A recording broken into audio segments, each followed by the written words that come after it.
Hello! Today, you will hear a story about a man's revenge. Jason Brown was my father. This man was strict and stern. He had a very successful career in banking. Thanks to my father, trust in the bank was at its best.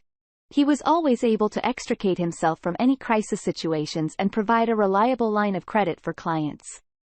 On the one hand, it was good that I had such an influential and rich father, but he was strict and harsh in all respects, including in raising his son. I didn't have the usual joys as a child. My father was always busy, and my mother, Catherine, passed away early. Therefore, only my father took care of me. From childhood, my father set certain tasks for me in my studies. Instead of playing with peers in the yard, I studied bank statements and delved into the numbers. My father paid for my education and immediately put all my knowledge into practice. Although my childhood was not cheerful and carefree, but already in my youth, I became a good specialist in the banking sector and worked in my father's bank. And then the moment came when my father died. I began to manage the bank myself. My father taught me everything necessary to successfully continue his work. I was 39 years old when Jessica came to work with us. She was barely 20 years old. She was a pretty girl with golden curls and brown eyes. I still remember when she came to the office for an interview. She was in a snow-white blouse holding a light green folder with documents in her hands. "Hello? I'm Jessica," the secretary said, to come to your office. Frightened, said the girl entering my office. "Yes, Jessica, come on.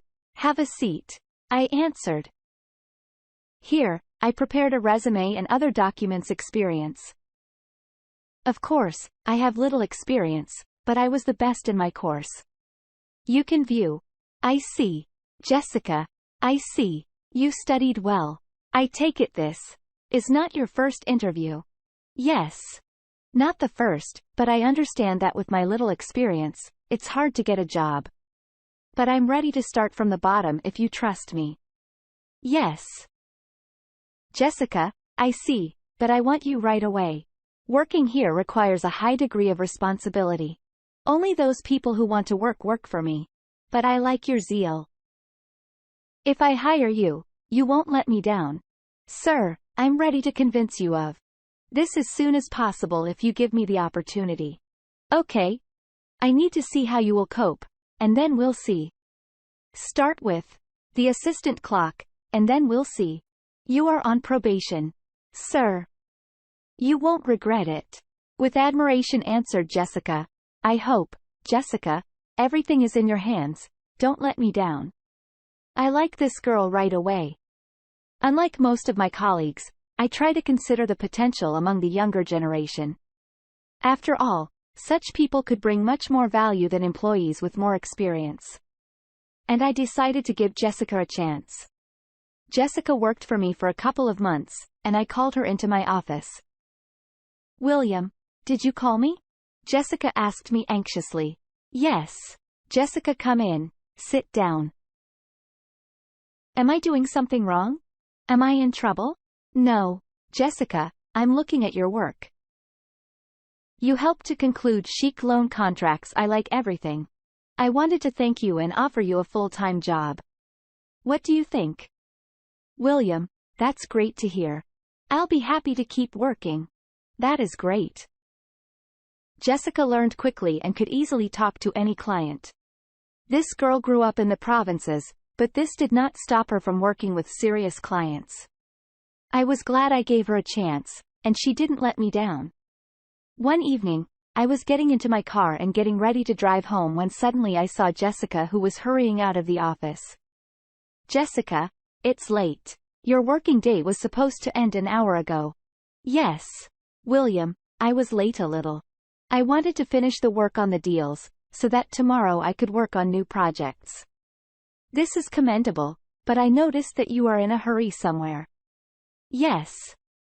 I wanted to catch my bus, but I already see that I was late.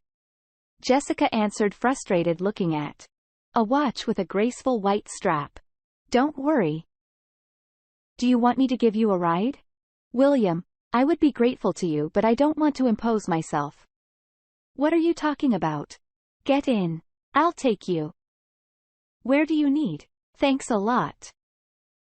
I live at 44 Baker Street. Is it near the footbridge? Yes. That's right. And so we drove up to her house. It was a 3-story house at the end of the street. Do you live here? I asked. Yes, William, or rather I rent an apartment in this house. Not the most convenient location, but I'm not complaining. Jessica answered. I understand you. I see a stop far from you if you want. Can I pick you up in the morning for work? This is a generous offer, but I'm terribly embarrassed to ask you about it. Don't worry. I ride every day near this route, so it's not difficult for me. Then I just have to treat you to coffee. With a smile said Jessica. Well, you don't need anything. Do not refuse me, William, so that I do not feel even more embarrassed. Since you insist, I will not refuse. We drank coffee and had a pleasant conversation. Jessica was bright and very open in communication. In the following time, I drove her to work and if possible took her home. William, I'm sorry. Can I come to you? Once knocked on my door, Jessica. Yes, Jessica. What happened? Nothing happened. I just wanted to invite you to dinner. Jessica, of course. I am very pleased, but if it's because I'm letting you down, then it's not necessary. You don't owe me anything. William, and again, you are trying to refuse me. It's just a non-committal dinner. I would be grateful if you would keep me company. Well, okay. Then I accept your offer. Great. Tomorrow at 8 in the evening will suit you unless, of course, you have plans for this day off. There are no plans. I will gladly accept your offer. That is great. Jessica replied with a playful smile. I was a little excited by this offer. My personal life didn't work out. All my time, I mainly devoted to my work, and I haven't had a girlfriend for a very long time, and Jessica was much younger than me. I was tormented by doubts whether all this is correct. But still I decided to go to her for dinner, taking a bottle of red wine and a bouquet of soft pink roses.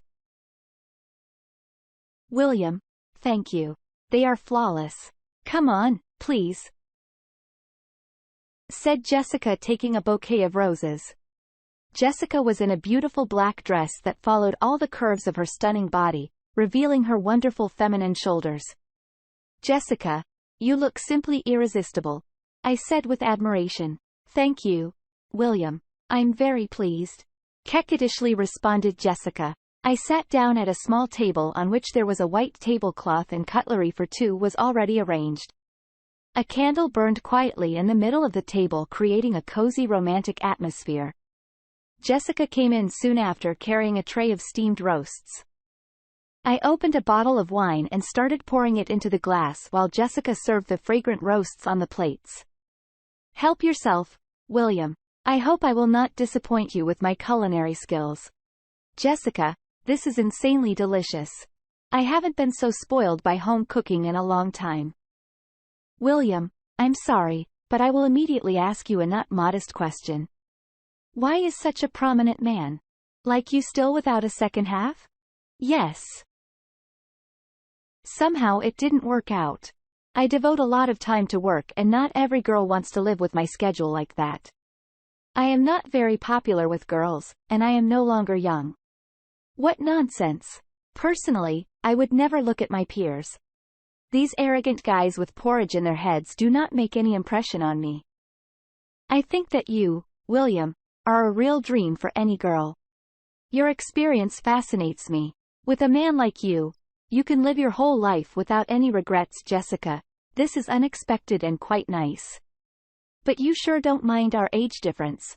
Not at all. I have always liked older men who know exactly what they want from life and can succeed. You're just making me blush, Jessica. I am extremely pleased. It's my pleasure that you agreed to brighten up my lonely evening. We talked for a long time with Jessica, and at the end of the evening, we had intimacy. This fabulous night remained in my memory for the rest of my life. Jessica was divine in bed. Our romance continued, and a year later we were already married. Colleagues looked at our relationship with some bewilderment. But I didn't care much. I was extremely happy with Jessica. And now 12 years have passed in marriage with Jessica.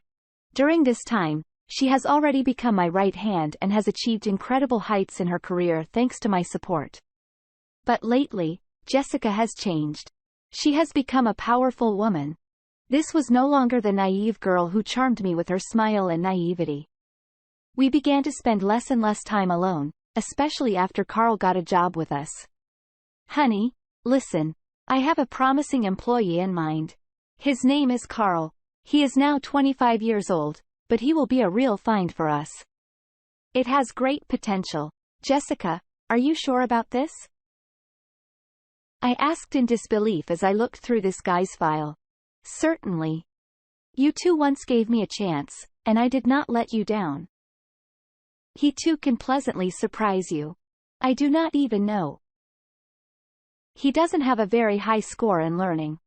From all the information, I can see that this is not a very reliable guy. Honey, I beg you. Trust me. Okay, if that's what you're asking, then we'll take it. How do you even know him? And this is the stepson of my friend, Sophia.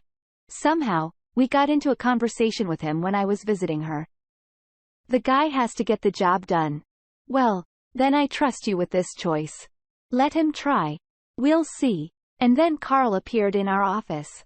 A green boy who, with all his appearance, tried to please everyone, but I saw something not good in him. He obviously wasn't as charming as he tried to look. I saw this guy straight through, and I didn't like him at all. Somehow, by chance, I overheard the girls from the credit department talking. They did not notice that the door to my office was ajar, and they discussed their gossip without too much modesty. Maria, have you seen this new call? Yes, Jennifer, the guy is obviously not easy to work here. It's all Jessica brought a young lover right under her husband's nose.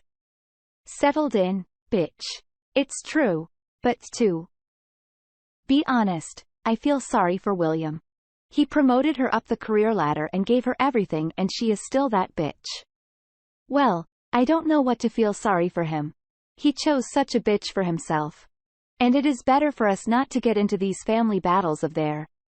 And then someone else finds out, it will only get worse for us. These words made me very angry. I did not break into the girls and make scandals because of their gossip. I decided to talk to Jessica. Honey, I don't like Carl at all. And I want to ask you directly. Is there anything between you and Carl? I asked anxiously. Honey, why are you so wound up? Have you heard enough gossip at work? Believe me, I also talked a lot about you behind my back, but it didn't bother you before. Jessica replied indigently. I did not hear the answer. Is there anything between you and Carl? William, of course not. Are you crazy? Why do I need this boy? I just love you, and I don't understand why I deserve such suspicions. Okay, darling. Something I really broke up. Don't take all these rumors in your head. Nothing can destroy our relationship with you. Believe only me. Jessica's words calmed me for a while. But very soon, the thought of betrayal began to annoy me again. And I decided to test the fidelity of my wife. Stephen, hi. I called my old friend who worked as a private detective. Hello, William. Glad to hear from you, long time no see. Yes. Us will need to meet, but now I'm calling you on a personal matter. The request may sound unusual, but I want you to keep an eye on my wife. I suspect she's cheating. What, everything is so bad? Yes, Stephen. There are suspicions. I don't want to guess, so I decided to turn to you. Are you still doing surveillance? Yes, William. I do, and I'm ready to help you. Believe me, the requests to me were much more unusual. So I can easily deal with it. Excellent, Stephen. I trust you, and I hope that you will help me. Steve called me a week later. William. Hello. There is news. but not very good. I sent files to your email. There are photos and videos set up hidden cameras in the hotel where Jessica was. In general, you will not like it very much. Got you, Stephen. Thank you very much. I opened the email from Stephen on my computer and was shocked by what I saw. Jessica told me that she was going to visit her parents for a week, but she clearly wasn't there. In the photo, she was with this little bastard. Then I turned on the video. Jessica, you did a great job with this job. You are right in the rear. Your husband will not notice the beam in his own eye. Carl spoke with admiration. Yes. He no longer solves anything in the bank.